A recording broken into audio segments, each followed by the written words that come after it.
మార్చి 29వ తారీఖు అమావాస్య నాడు హోమంలో పాల్గొనేటటువంటి వారు దేవాలయం దగ్గరికి 5:30 వరకే చేరుకోవాలి.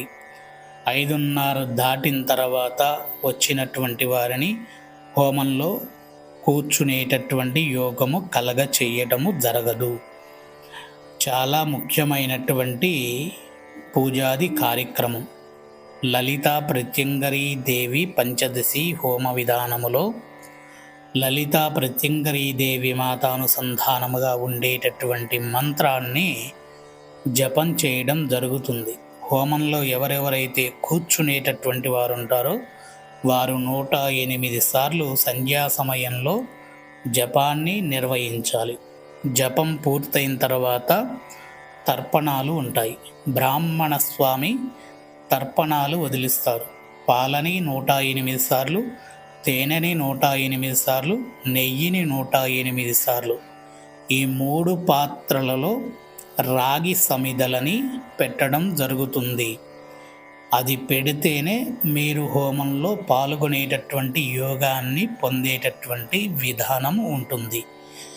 ఈ కార్యక్రమంలో పాల్గొనకుండా మాకు సమయం లేట్ అయ్యింది, మేము రావడంలో ట్రాఫిక్ చాలా ఇబ్బందికరమైనటువంటి విధానం చూపించింది అనేటటువంటి విధానం చెప్పినా హోమంలో మిమ్మల్ని పాల్గొనేటట్టుగా చేసే విధానం ఉండదు. తంత్ర విధానంలో ఎవరైతే ఈ హోమాన్ని నిర్వహించుకునేటటువంటి వారు ఉంటారో వారు తప్పనిసరిగా జపము చేయాలి, తర్పణం వదలాలి. వదిలిన తర్వాత ఆ 3 పాత్రలలో రాగి సమిదలు పెట్టాలి. పెడితేనే వారికి ఈ హోమం యొక్క విధానమైనటువంటి పద్ధతితో ఉన్న అనుగ్రహత కలుగుతుంది. మీరు లేటుగా వస్తే మీ ద్వారా స్వయంగా బ్రాహ్మణ స్వామి మాత్రమే హోమాన్ని నిర్వహిస్తారు. మీరు హోమాన్ని తిలకించడం మాత్రమే జరుగుతూ ఉంటుంది. కాబట్టి తొందరగా వచ్చేటటువంటి విధానముగా ప్లాన్ చేసుకొని బయలుదేరి రండి. అలానే భువనేశ్వరీ దేవి మాత అనుసంధానముగా ప్రత్యంగరి లలితా భువనేశ్వరీ దేవి మాత కుంకుమతో పసుపుతో కలిపి చేసే, గంధముతో కలిపి చేసే పూజా విధానం ఉంటుంది. కుంకుమ ప్రత్యంగరికి, పసుపు లలితాదేవికి, గంధము భువనేశ్వరీ దేవి మాతకు విడివిడిగా 3 పాత్రలను పెట్టి చేయించేటటువంటి కార్యక్రమం ఒకటి ఉంటుంది. అది అయిన తర్వాత చక్కగా లక్ష్మీదేవి మాతకు పుష్పాలు 1116 పుష్పాలని పెట్టి పూజని నిర్వహించేటటువంటి విధానం ఉంటుంది. ఆ తదుపరి అక్షింతలని వారాహీదేవి మాత పూజాది కార్యక్రమాన్ని నిర్వహించడం జరుగుతుంది.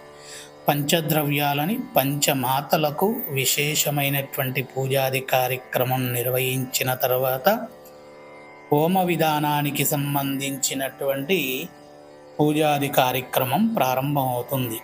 కాబట్టి మనము ఈ నెలలో 5:30కి ప్రారంభించుకోవడం జరుగుతుంది. వచ్చే నెల నుండి విశేషంగా పూజాది కార్యక్రమాలు యజమానులతోనే నిర్వహించడం జరుగుతుంది. మొన్నటి వరకు సాధన విధంగా చేసేటటువంటి హోమ విధానాలు కాబట్టి పూర్తిగా గురువు గారి యొక్క ఆధీనంలోనే కొనసాగింది.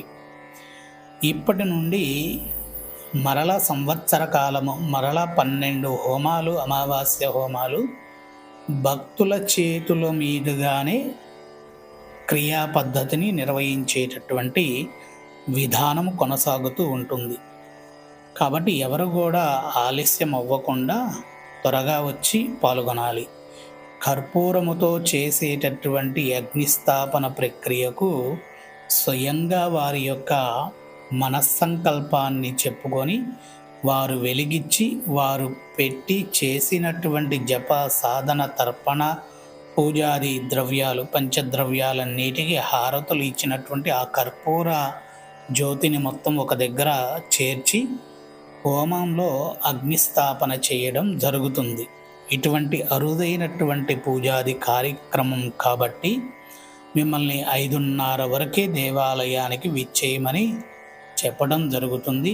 మరలా ఇంకొకసారి తెలియచేస్తున్నాను. 5:30 వరకు దేవాలయానికి విచ్చేసి పూజాది కార్యక్రమాల్లో పాల్గొనవలసిందిగా తెలియచేస్తున్నాము. శ్రీమాత్రే నమః.